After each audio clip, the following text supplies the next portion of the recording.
Now, I would like to introduce our League of Women Voters San Diego President, Kim Knox. Thanks, Sheila. And thanks to all of you for joining us. Happy Women's History Month. I want to let you know about our upcoming events. Next Wednesday at 11:30 a.m., we'll be doing a Zoom webinar with City Council President Sean Elo Rivera and Councilmember Joe LaCava, and they'll give us their thoughts on current issues. In April, we have 2 Zoom events planned on our policing practices study, and we've scheduled candidate forums for San Diego City Council District 6 and Chula Vista Mayor. You can register for those events on our website, and we'll put the link in the chat in just a moment. The League is an all-volunteer organization, and we greatly appreciate donations that were made during registration. For anyone who would like to donate today, I'll put a link for that in the chat as well. Now I'll turn it over to Jane. Thank you, Kim. I am Jane Andrews, Events Chair of the League of Women Voters of San Diego. I'm very pleased to introduce our 2 speakers today, who are 2 women who have worked in depth on the important issues of women's rights and human rights throughout the world. The League is honoring International Women's Day, which was this past Tuesday, March 8th, by presenting this event. We are pleased to join with the Women's International League for Peace and Freedom, which is a co-sponsor. Our first speaker is Anne Hoiberg.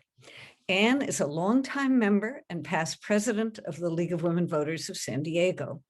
She's also a member of the Women's International League for Peace and Freedom. Anne is past president of the United Nations Association of San Diego. She led an 18-member delegation to the 1995 UN's 4th World Conference on Women in Beijing, and she has attended the Commission on the Status of Women's annual sessions at the UN since 1997. Anne will give us some background on the Women's International League for Peace and Freedom and its activities, both past and present. She will also discuss the history of the connection between the League of Women Voters and the Women's International League for Peace and Freedom, which is also known as WILPF, by the way. Our second speaker is Dr. Kathleen Montgomery. Kathleen is a founding member of the Human Rights Special Interest Group. This is a group of women who have been involved with the League of Women Voters at the state, local, and national levels.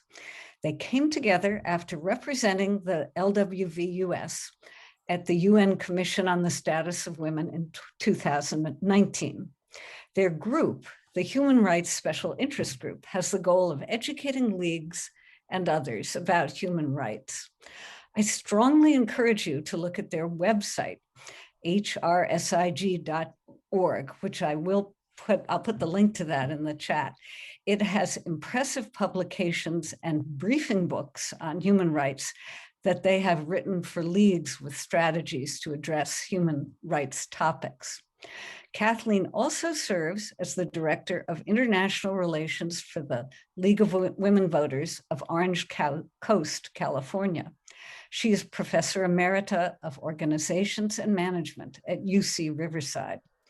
Kathleen will give a slide presentation on the United Nations core human rights conventions, and then she will discuss the topic of gender equality from the briefing book written by her human rights group.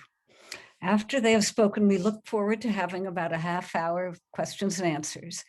Please write your questions in the Q&A section at the bottom of this Zoom webinar, and Kim and I will moderate the Q&A until about 7 p.m. So, Anne, over to you. Well, thank you, Jane, and it's wonderful to be here, and it's wonderful to be celebrating International Women's Day. Now, that originated back in 1910 at a socialist meeting in Copenhagen, but officially it became declared International Women's Day in 1975 by the United Nations, and that was at the First World Conference on Women in Mexico City. We're also celebrating Women's History Month. Originally, it was just a week, but in 1997, it was decided by Congress to extend that to a full month. So now we're celebrating women's history for the whole month of March. Well, today I'm going to be talking about women and the pursuit of peace. So if we could just have my first slide, Sheila.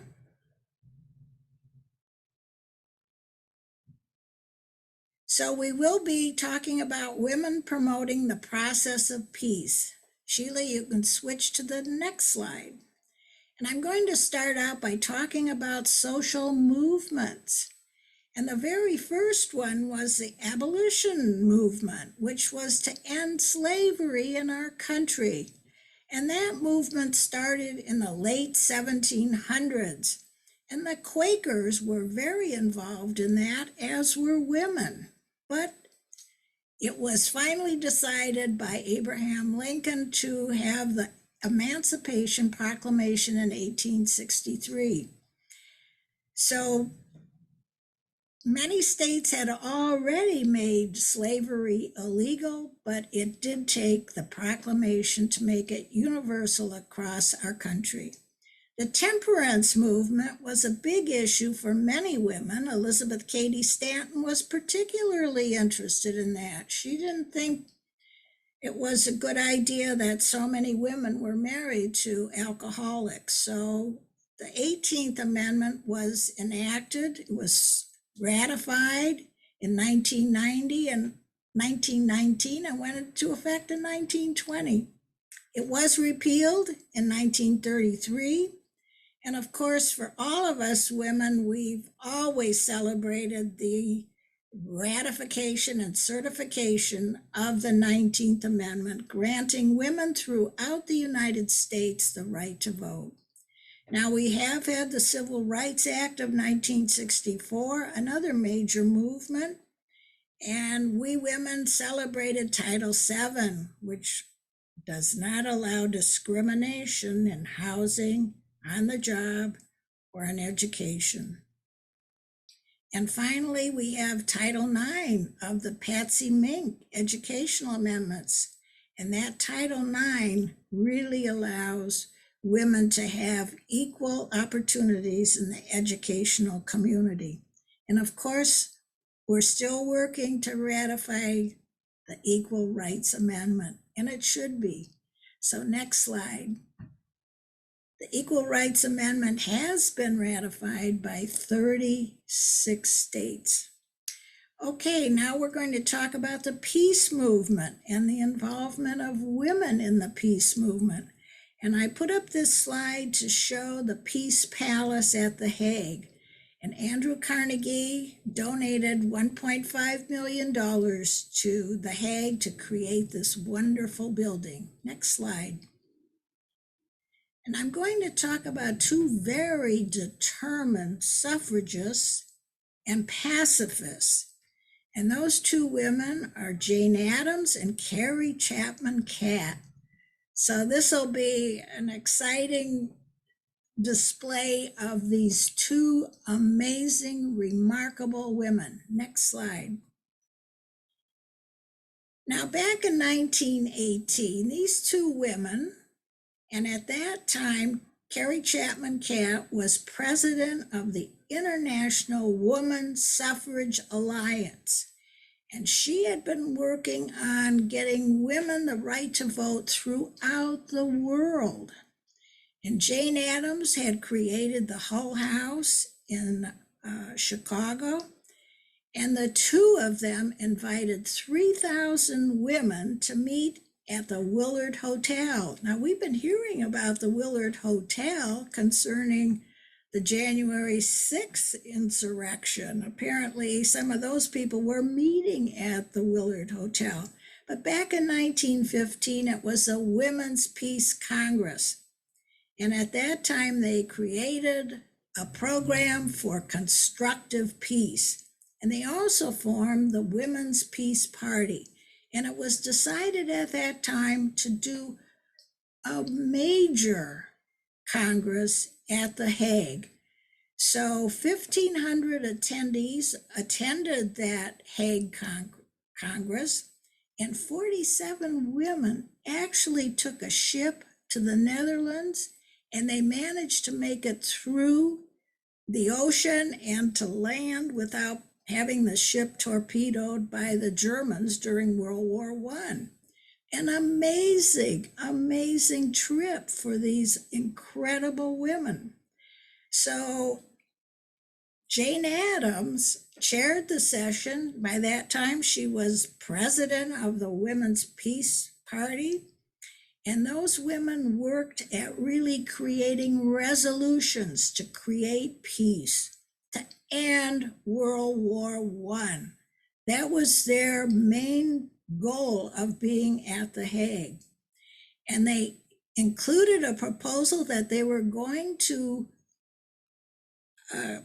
share with all the leaders of the warring countries, the warring countries, and they wanted them to initiate and accept mediation. This horrible war had to be ended. Now, 2 teams of women met with leaders, including President Woodrow Wilson, even though our country was not in World War I, and they had 35 visits, and they talked with every single leader and hoped that they would agree to initiate and accept mediation, but no leader agreed to that. Next slide. So this gives you just a brief idea. There were 20 resolutions that these women presented to the warring leaders. And it stated, and I've cut back on many, many words here. We women at this International Congress protest against the madness and horror of war. And we urge the governments of the world to put an end to this bloodshed and to begin peace negotiations. And we urge the governments of all nations to refer future disputes to arbitration and conciliation.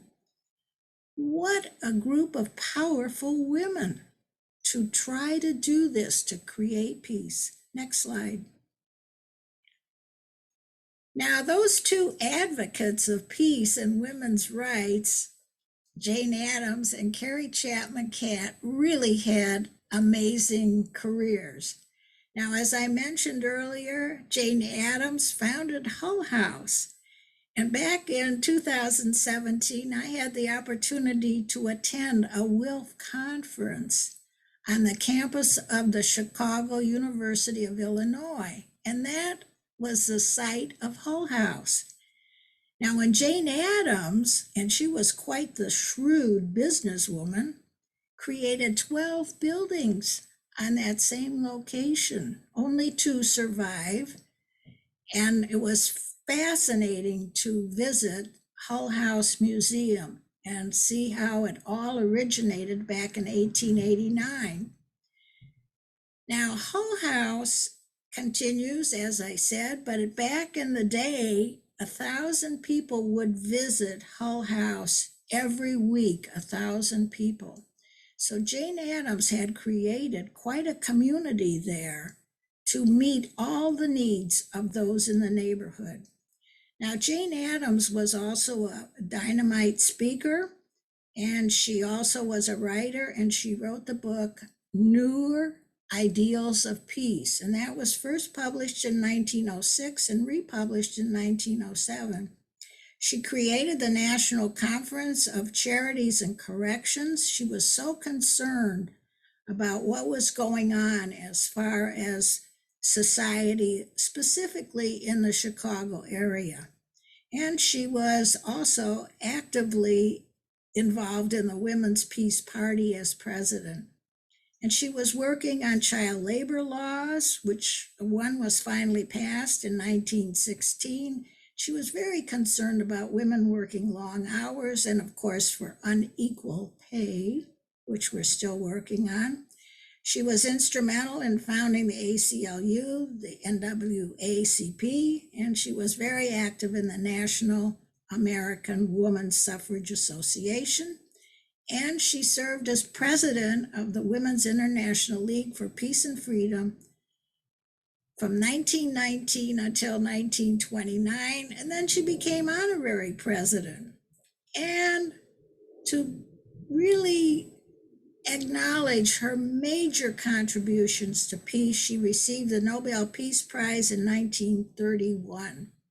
And of course, she supported the League of Nations, and she probably would have supported the United Nations if she had lived. Keri Chapman Cat was born a year earlier than Jane Addams. She wanted to go to college after she finished high school, but her father would not spend the money, so she worked her way through college. It soon became the Iowa State University. She started teaching, she became a principal, and she was appointed superintendent of schools in Mason City, Iowa at the age of 24. Another remarkable woman. She became president of the National American Women's Suffrage Association, thanks to Susan B. Anthony, who was so impressed with Keri Chapman Cat that she became president, thanks to Susan B. Anthony in 1900. Now, she did resign after her husband became quite ill. His name was Leo Chapman, and he died the following year. And so Keri Chapman Cat became very involved in the International Women's Suffrage Alliance. And so she started working on creating the right to vote for women throughout the world. And what's fascinating to me is she actually went around the world, leaving from New York in 1911 and landing in San Francisco in 1912, and had visited many, many countries, always promoting suffrage. Now, she was very active in the International Women's Suffrage Alliance until 1923, and she created the League of Women Voters in 1920. So she really contributed to women getting the right to vote. She probably was a major player throughout so many of those years. She created the Committee on the Cause and Cure of War. She returned to the peace movement shortly after the League of Women Voters was created. She created the committee in 1925 and served as president until 1932. And she was a dynamite speaker, and she wrote many articles and books. She did publish a book called Why Wars Must Cease in 1935. She was a strong supporter of the League of Nations and also the United Nations. Next slide. She was a good friend of Eleanor Roosevelt's too. Now, this is just a photo from the 100th anniversary of WILPF in 2015. And if you look under the sign, "We Are the Movement," you can see my blonde head and my colleague Dee Aker, who was the chair or the director of the IPJ, Institute for Peace and Justice. That was a wonderful celebration, and how wonderful to be at the Peace Palace, to be at The Hague. Just an exciting, exciting time. Next slide. Now, what does the WILPF do? And it has four major categories. And as you can see, one of the major one is really opposing war and militarism, but they're really trying to work on creating a just economy and a healthy planet and advancing human rights. Next slide. Now, this slide just gives you an idea of the type of endeavors that WILPF has pursued. Now, as I mentioned, they have been in existence since 1915. Jane Addams became president in 1919. But what's interesting about the work that WILPF does is that they dedicate so much of their time to writing letters and compiling signatures for each issue that is of importance. For example, for universal disarmament, WILPF collected 6 million signatures that was presented, and those signatures were presented at a disarmament conference. Can you imagine? 6 million signatures. They urged Senate to do hearings on the munitions industry. How much money is the United States spending on arms? And that was in 1934. They protested World War II, and they protested the internment of Japanese Americans during the war. And of course, they protested nuclear testing. They were so upset after learning about the testing in the Bikini Islands, and that was in 1948. They opposed the creation of NATO in 1948. You know, this is in the news lately. So much of this is like history is being repeated. And in 1975, they gave a presentation at the First World Conference on Women in Mexico City, and it was about feed the cities, not the Pentagon. So they wanted to take money from the Pentagon and use it for social issues. They also wrote many, many signatures against the arms race. They really presented lots of signatures and protest against the Comprehensive Test Ban Treaty. This campaign was major in 1984. They also worked on creating more support for the two-state solution in Palestine and Israel. And at all of the women's conferences, they've had a peace tent. So for the 4 women conferences that the United Nations has sponsored, 1975, 1980, 1985, and 1995, there's been a peace tent. And for the 4th World Conference on Women in Beijing, they took a peace train all the way from Finland to Beijing to really stress the importance of creating peace. They've been very supportive of the UN's resolutions, specifically Resolution 1325, which ensures that women must be at the peace table. And they've been working on racial issues, and they were very supportive of the UN's Conference Against Racism, Intolerance, and Xenophobia, which was held in 2001. They've been working to end the embargo of Cuba. And they, of course, are very supportive of the United Nations. And we'll hear from Kathleen all the wonderful treaties and conventions related to human rights. And of course, they had a huge protest against the invasion of Iraq in 2003. And they hold congresses worldwide. And they hold congresses within our country. And so it's been a remarkable experience being a member of WILPF and attending those congresses and really trying to support all efforts to create peace. Next slide. So as I mentioned, the 4th major goal that WILPF has is advancing human rights. And I thought this would be a perfect way to segue into Kathleen Montgomery's presentation.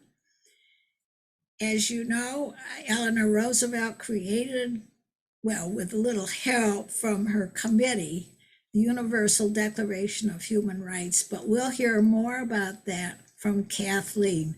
So thank you very much for listening, and I hope you have some questions or comments for me. Thank you, Anne, for that very interesting history. Kathleen, let's turn to you.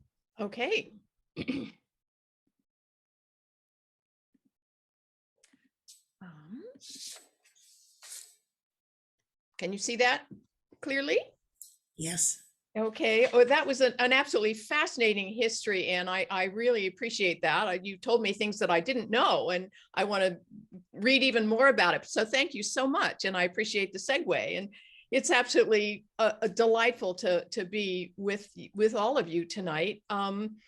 This is such an important week, an important month, and I really want to talk about some of the core human rights conventions and give you some background about the United Nations. And then I'll conclude with a focus on the Convention on the Elimination of All Forms of Discrimination Against Women and the UN Sustainable Development Goals, number 5, especially the one calling for gender equity. So let me get right to it. So in 1945, World War II was about to end, the nations were in ruins, and the world wanted peace.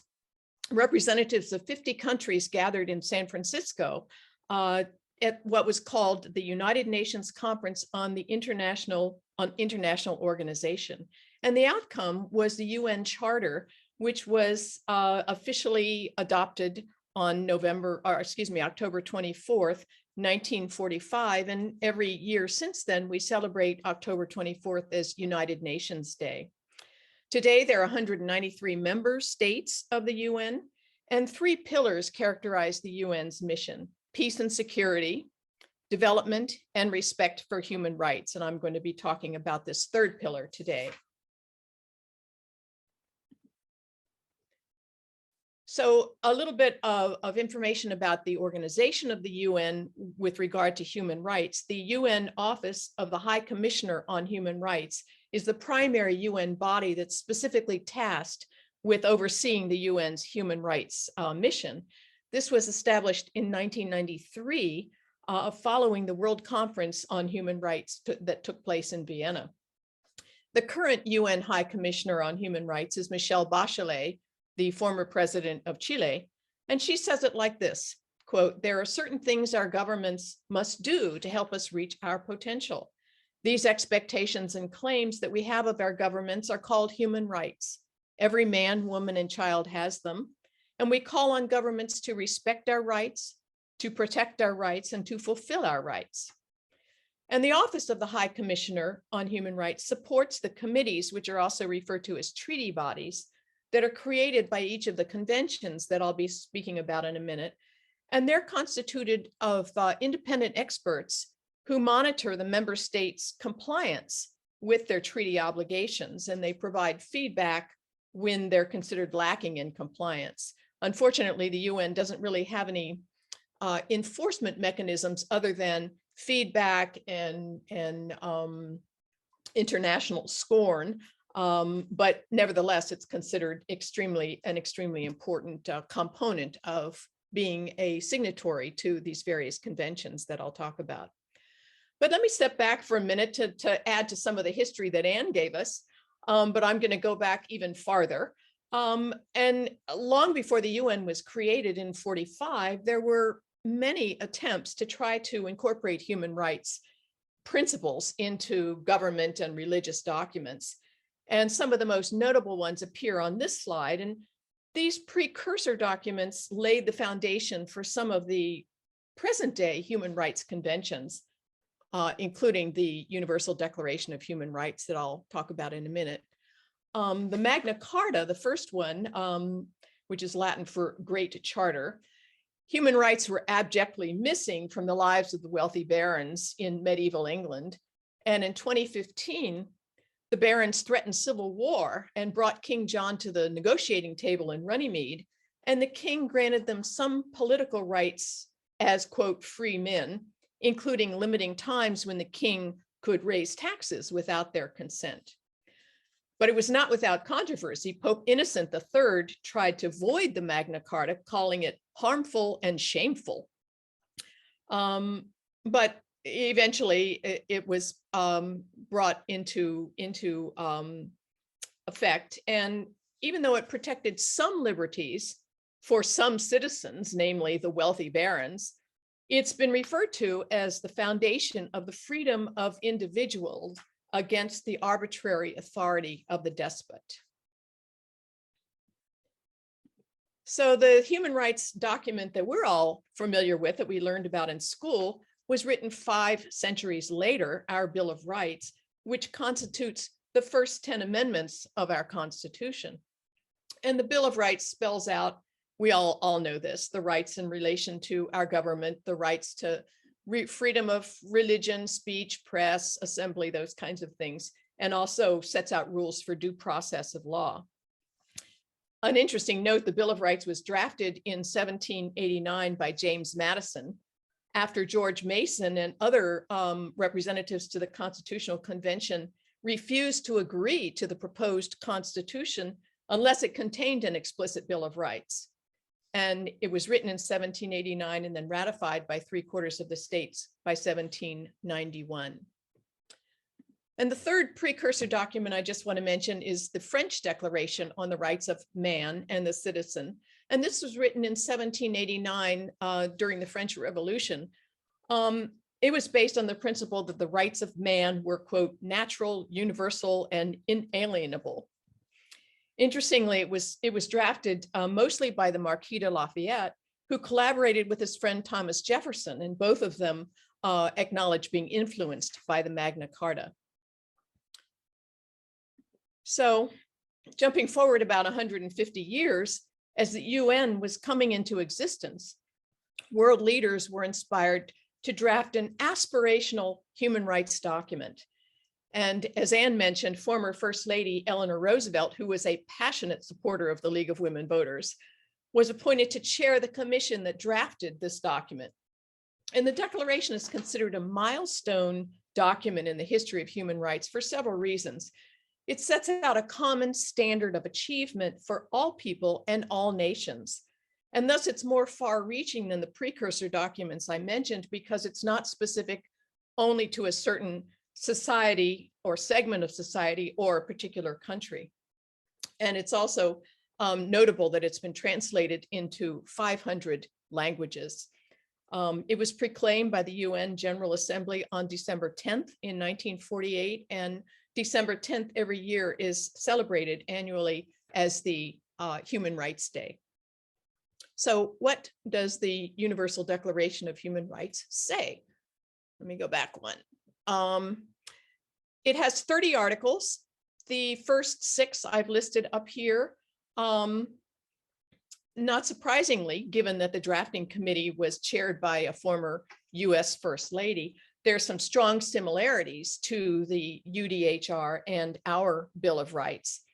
And you'll notice another similarity in Article 1 of the UDHR, and it's similar to our preamble to the Declaration of Independence, but there's a key distinction that I want to point out. Whereas our preamble to the Declaration of Independence reads, which irritates all of us, we hold these truths to be self-evident that all men are created equal. Article 1 of the UDHR says all human beings are born free and equal.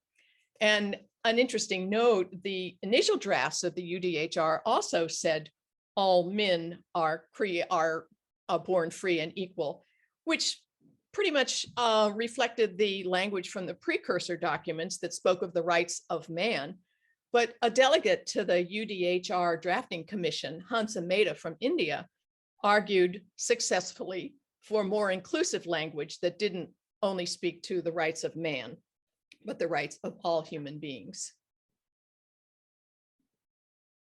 So, as this slide explains, the Universal Declaration of Human Rights is considered the first of 3 covenants that together constitute the International Bill of Human Rights.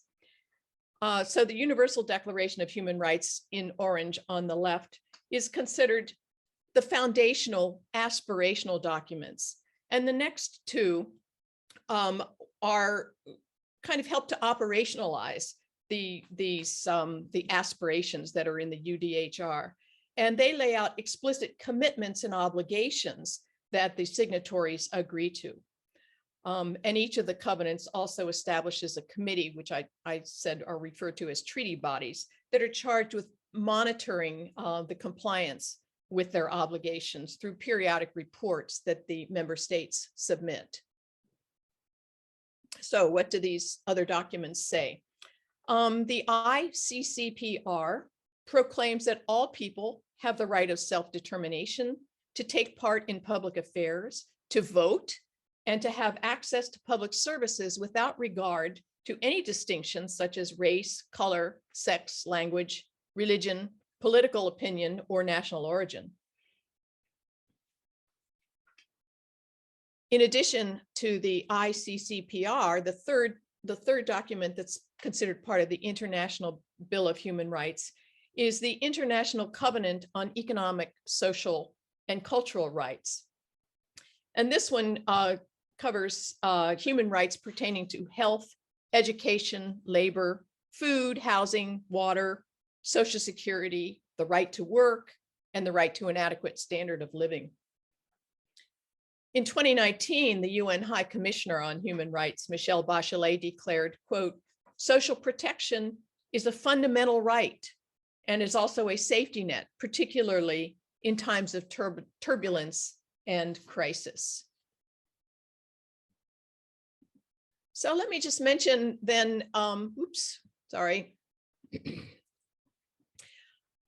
there are 6 additional core human rights conventions that I'll speak about just very briefly.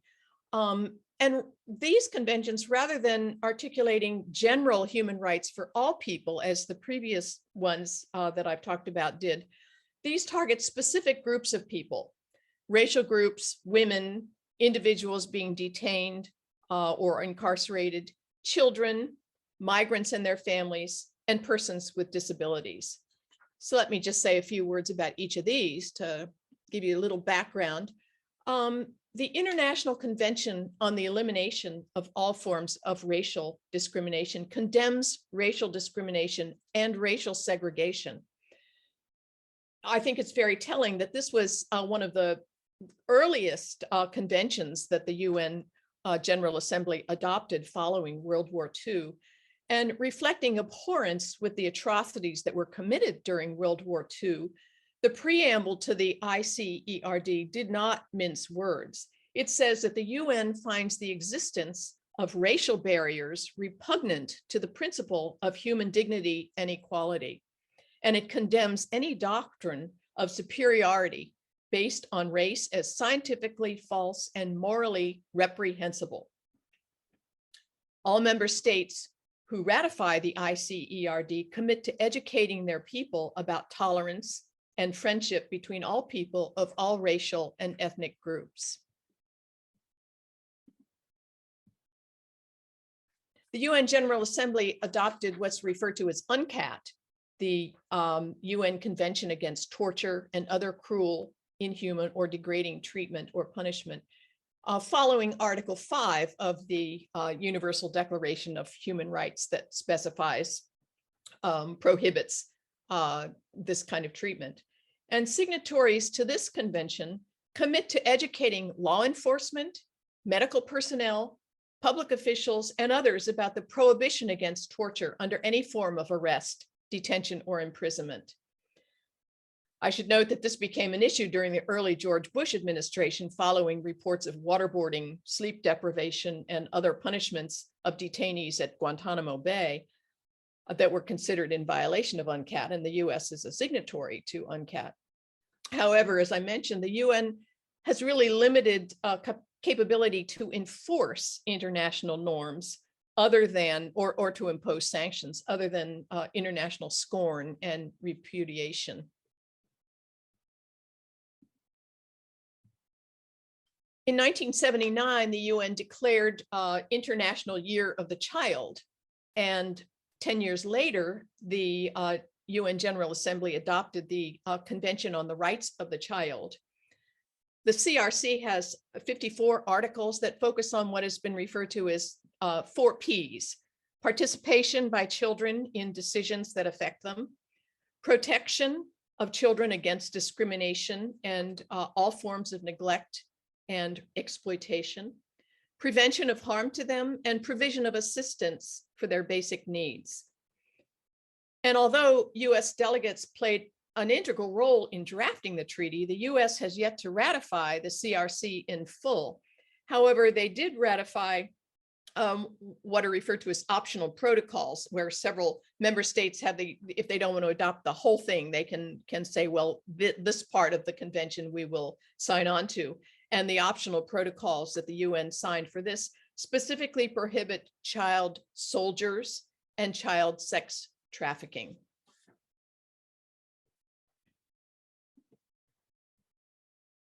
Now, this is the International Convention on the Protection of the Rights of Migrant Workers and Members of Their Families.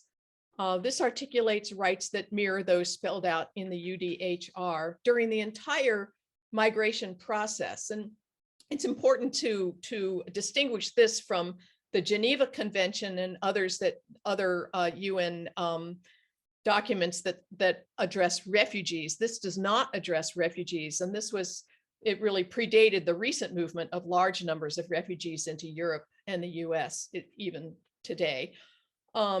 This convention spells out human rights for migrants.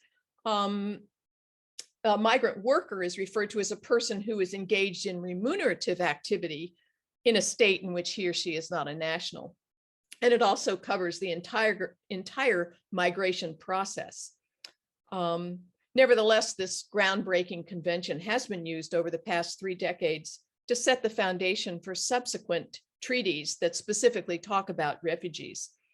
It also was cited by international human rights experts during the protests against the separation of families at international borders under our last administration.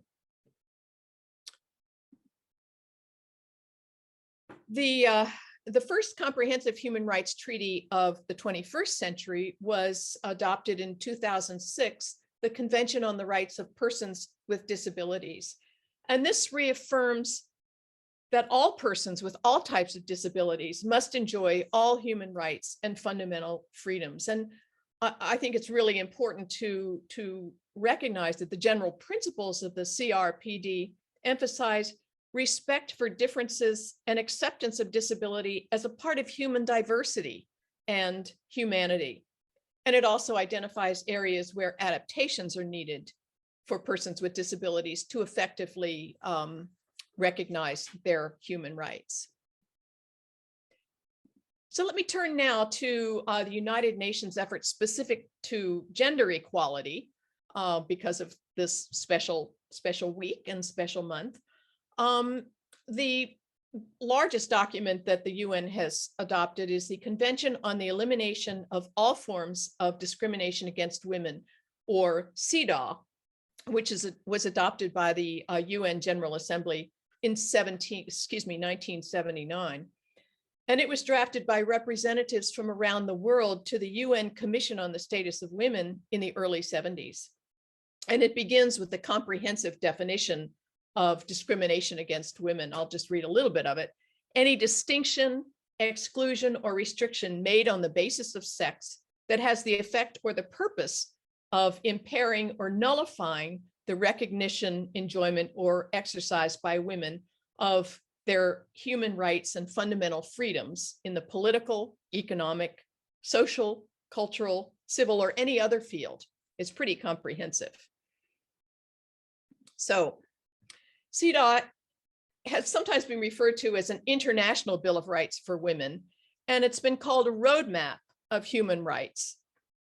Member states that adopt CEDAW commit to incorporate the principle of equality of men and women into their legal systems and to ensure the protection of women against discrimination or exploitation. It's also the only human rights convention to affirm the reproductive rights of women. Now, CEDAW doesn't require specific laws or policies. None of the UN conventions I've mentioned do, but it requires a commitment to the principles of gender equality and efforts to combat discrimination. Nevertheless, I hate to acknowledge, the US is one of only 6 UN member states that has not yet ratified CEDAW. It was signed by President Carter in 1980, but has never been brought to the Senate floor for a vote, which is required of any treaty. In this void, however, local CEDAW resolutions and ordinances have been adopted across the country. And many of these include requirements for collecting data to identify inequalities, along with an action plan to remedy any inequalities that are identified. San Francisco was the first city to have a CEDAW ordinance, which was adopted in 1988 and was followed not long afterwards by Los Angeles, Berkeley, Long Beach, and several other cities in California, as well as across the country. And I'm happy to report that just last November, San Diego County Board of Supervisors approved a CEDAW ordinance, and they have announced plans to begin the process of developing a gender equity strategy that will help to implement the ordinance. I'll have a few more comments about CEDAW in a minute, but let me shift gears a little bit and talk for a minute about what complements the various conventions that have been adopted by the UN General Assembly is a comprehensive strategy that was adopted by the UN in 2015, known as the 2030 Agenda for Sustainable Development. And the basic components of the 2030 Agenda are known as the 17 Sustainable Development Goals. That's such a mouthful. Everybody seems to refer to them as the SDGs. And for each goal, the UN has articulated targets to aim for and indicators to measure progress. So it's not just empty words. There are actually very detailed, measurable targets, and then ways to indicators that will let you know how close to the target you are and areas that are still in need of further attention. And right in the middle on the top line in bright red is SDG 5, which speaks to gender equality. So gender equality SDG 5 aims to, quote, achieve gender equality and empower all women and girls. Very simply said, but pretty powerful too. And this reflects the sentiment from former First Lady Hillary Clinton at the 1995 UN World Conference on Women that Anne attended. Women's rights are human rights, and we see that quoted a lot still today. So the targets that are included in SDG 5 are elimination of laws, policies, and practices that stand in the way of gender parity. And additional targets include support for laws that ensure women's full and effective participation at all levels of decision-making, both in government and in the private sector. Just want to say a few words about the SDG 17, which is the last of the Sustainable Development Goals. This recognizes that progress toward the UN's 2030 Agenda requires partnerships across governments and civil society. A key target for SDG 17 that's particularly relevant for the League of Women Voters is promoting civil society partnerships. And this has been especially valuable when it comes to gender equality, beginning with the League's efforts, as Anne went through over 100 years ago in support of women's suffrage. And this, as we all know, the League of Women Voters' support for equal rights and gender equality has been unwavering since its founding in 1920, just prior to the passage of the 19th Amendment. And on the 100th anniversary of women's suffrage, leagues around the country celebrated with parades, albeit some of them were subdued because of the pandemic. But this picture is from the Pasadena Rose Parade from January 1st, 2020, just before we all shut down. And you'll see in the behind the float are a lot of marchers in period costumes, replicating the costumes that were worn by the suffragists a century ago. And members from my league, Orange Coast League, helped to decorate the float in some very cold barn in Pasadena, inserting thousands of vials of yellow roses. You can see those in the front. And many of the vials carried a note of dedication to important women in our lives, our mothers, our daughters, our sisters, our granddaughters, including mine. And the parade theme was the power of hope, and the League of Women Voters float won the theme trophy for the most outstanding presentation of the Rose Parade theme. We were really, really proud of that. Let me just put up I wanted to just point you to a document that the League of Women Voters of the United States has available on their website, which you can download in PDF form. This is the Impact on Issues Guide to Public Policy Positions that the League has adopted over the years. And it's a wonderful document that seems to expand with every new edition, but it goes through a lot of the history on how the League arrived at the positions that they have, and what both what the debates were and how they resolved the debates. And the position on gender equity and equal rights for women appears on page 119, starts on 119 in this document. So that is all I need to say about the human rights conventions from the UN. Let me just close with a little background about who we are. As Jane mentioned, many of the members of the Human Rights Special Interest Group are active in our local leagues as well as at the state and the national level. And our charter members met at the UN Commission on the Status of Women a few years ago. And we subsequently decided to organize the HRSIG as a nonprofit, research-based independent entity that can help expand our outreach to local and state leagues, as well as to other civic groups. And as HRSIG, we've undertaken human rights related research projects and developed presentations of our work, like this one today. And we'd be delighted to share our work with you. So please see our website, HRSIG. And these are 4 of the publications that are available on our website. I want to mention the one on the lower right, the guidebook on CEDAW, which was prepared to help local jurisdictions develop a CEDAW ordinance. And I'm thrilled to report that just this week, the Fairfax County, Virginia supervisors adopted a CEDAW resolution, which represents the fruits of a year-long initiative that involved collaboration among HRSIG members, members of the League of Women Voters of Fairfax area, the Fairfax County Commission on Women, and other community organizations. So it can be done. And we're very, very proud of that outcome. So, and most credit to our founding leader, Jill Follows, who is very instrumental in getting that done. And that is the end of my talk. Thank you. Thank you so much, Kathleen. What great work you're doing. And you've inspired me to want to learn more. So one question that I have is about how one gets information about, you mentioned, that indicators are a big part of the kind of follow-up and, kind of watchdogging of what is happening.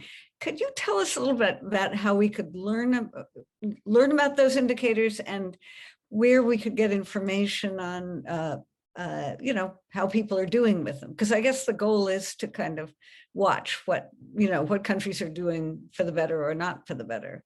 Well, there's an enormous amount of information online. If you just Google UN SDGs and then put in the number that you want, it's there. It's vast.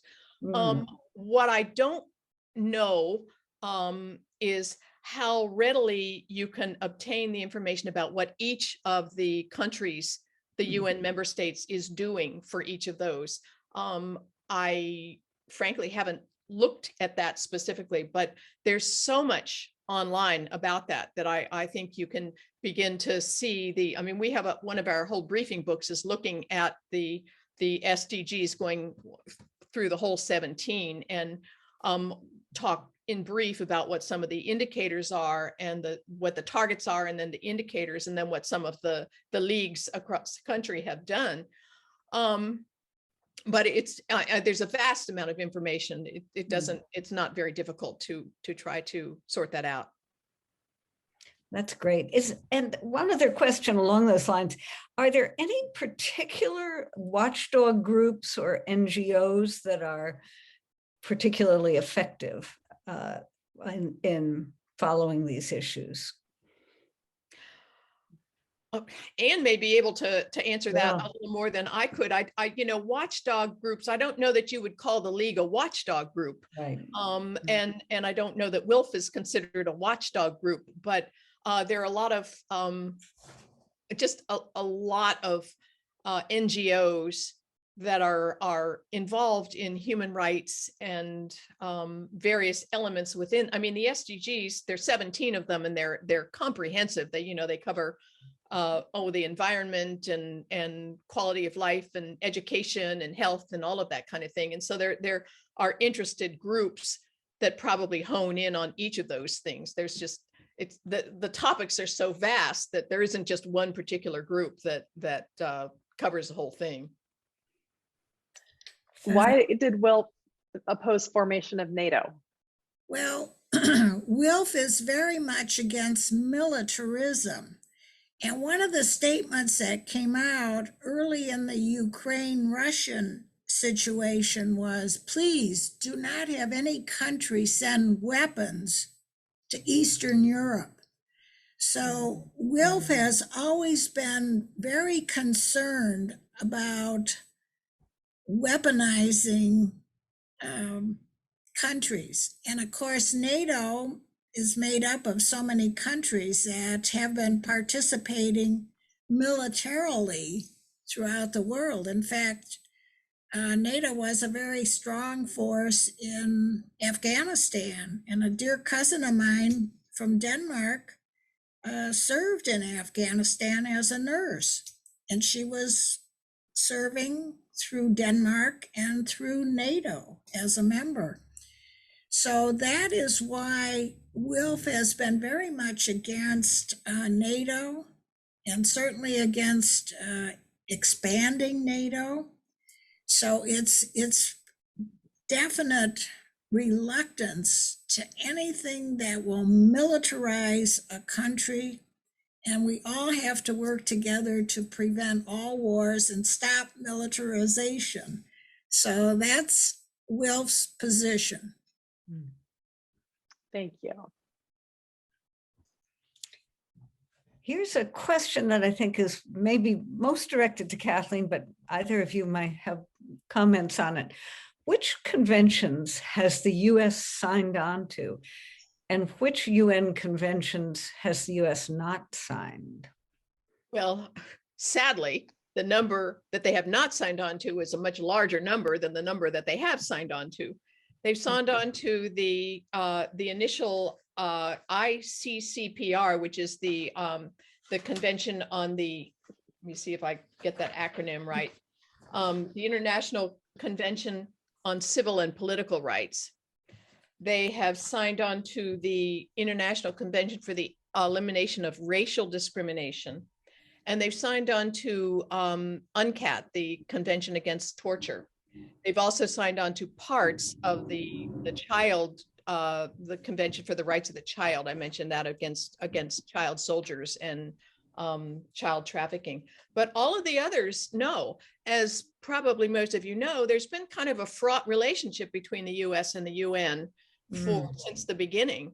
And it kind of goes up and down. Now we've got a very strong US representative to the UN in Linda Thomas Greenfield, but it has not been a history that we can all be proud of.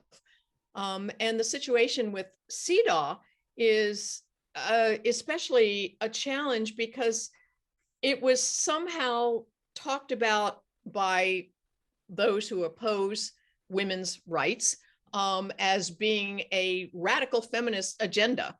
And that got kind of bought into. And the other issue is that adopting a treaty requires, I believe it's 2/3 of the Senate. And it's just so on a number of these, the president will have signed it, but in order to be ratified, it's got to be ratified by the Senate and by a supermajority of the Senate. And it's just been many, many years since we've had a supermajority of the Senate that was willing to do that. In the case of CEDAW, it hasn't even gone to the Senate floor for a vote. It's never even gotten out of the subcommittee hearings.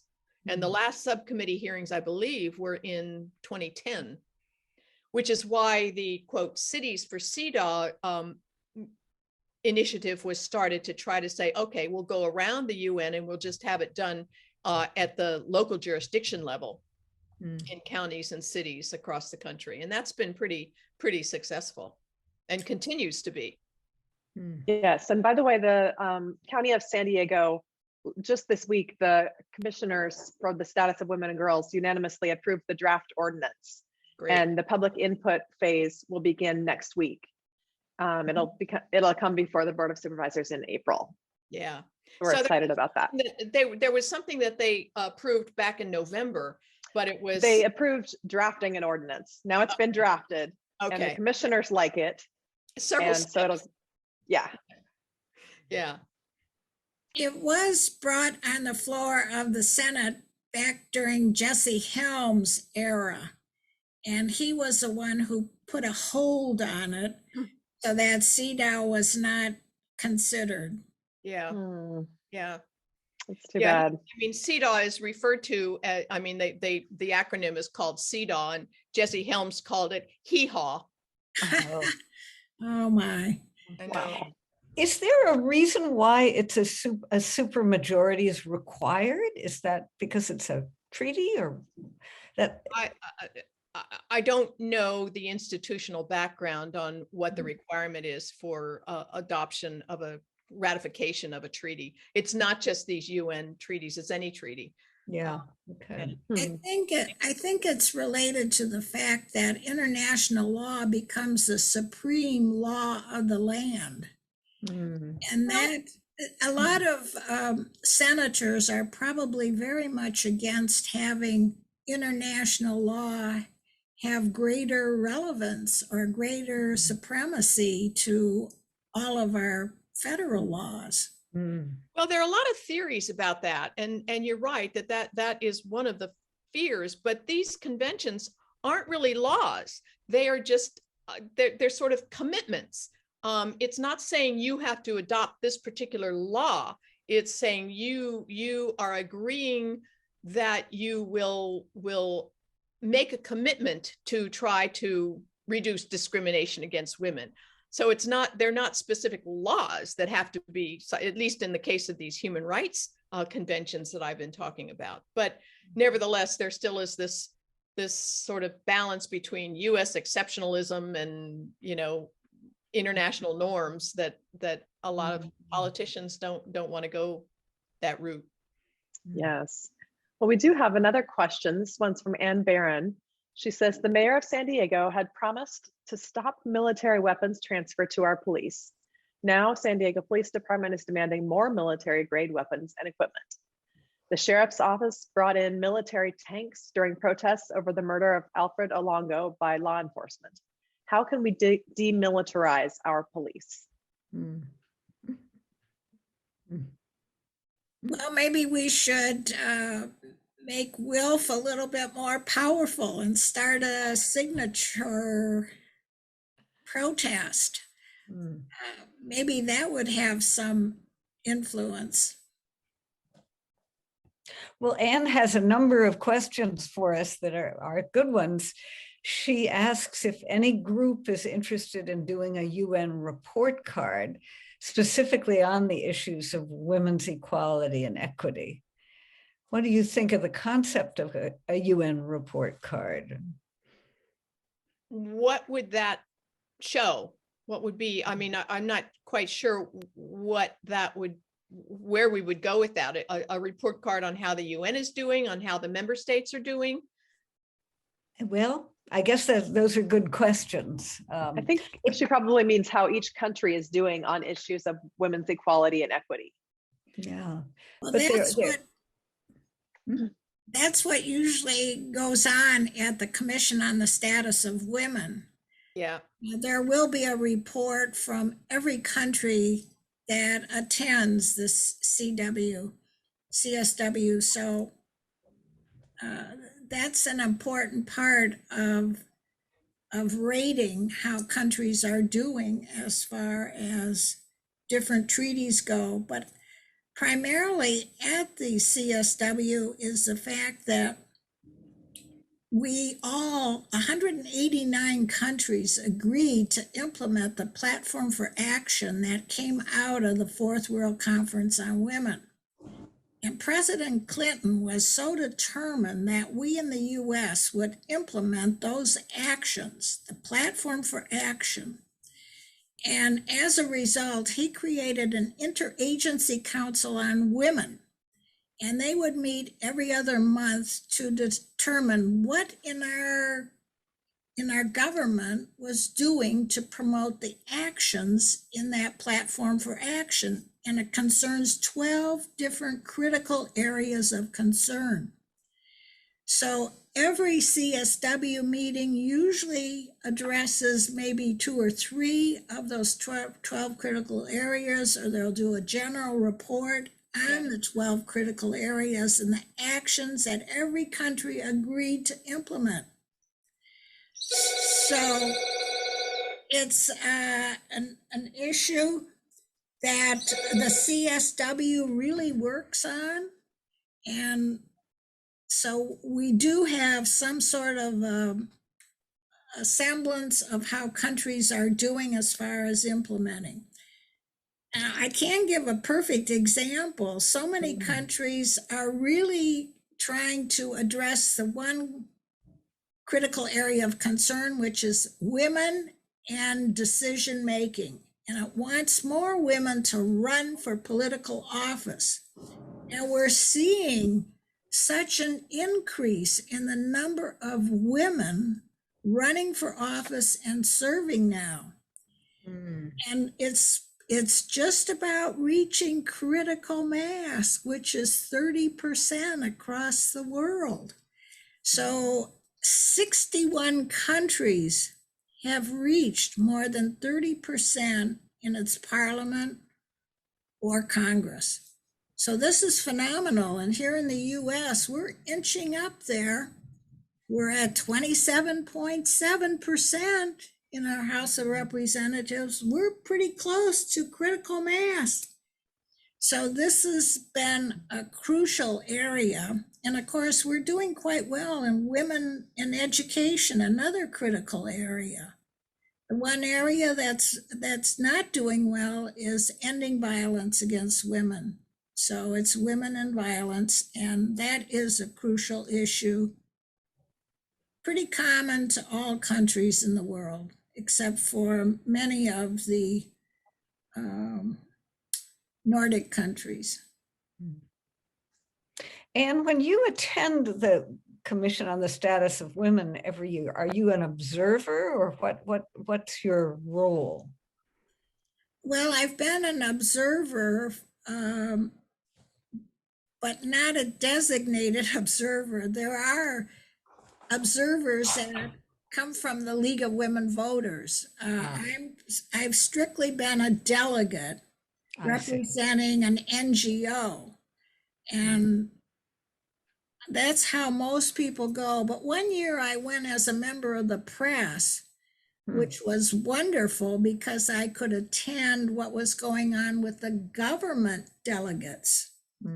So there are 2 segments that go on at these meetings. So you have delegates from countries who are meeting to discuss the key issue of that particular CSW.